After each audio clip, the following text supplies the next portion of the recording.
short rows on the wrong side of the work using the method shadow wrap.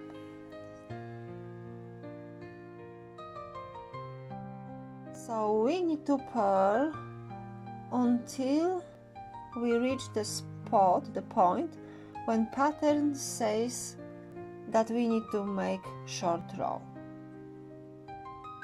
So for example, I will stop here, and before I turn to the another side, I need to make this shadow stitch using the shadow wrap method on the wrong side.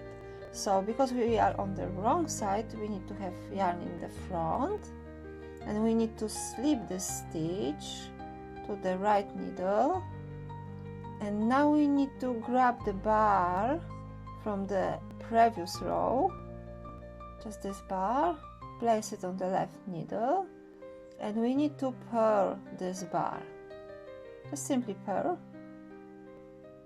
And now we've got 2 stitches on the right needle, and we need to slip them back to the left needle like this.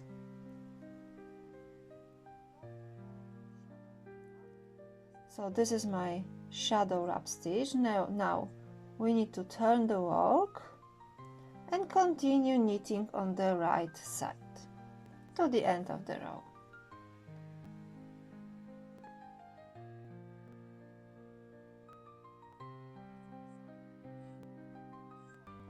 If the pattern says that we need to close this shadow wrap on the next side, so these 2 stitches together, this is our shadow wrap.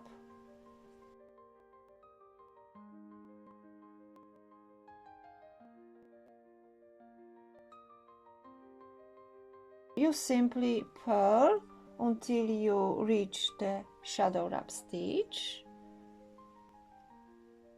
like this, and this is our shadow wrap stitch, and we just purl these 2 stitches together as one.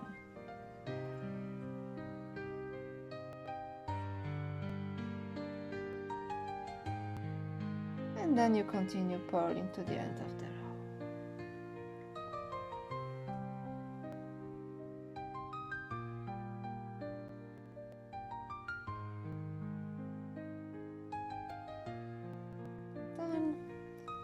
And this is how it looks on the right side.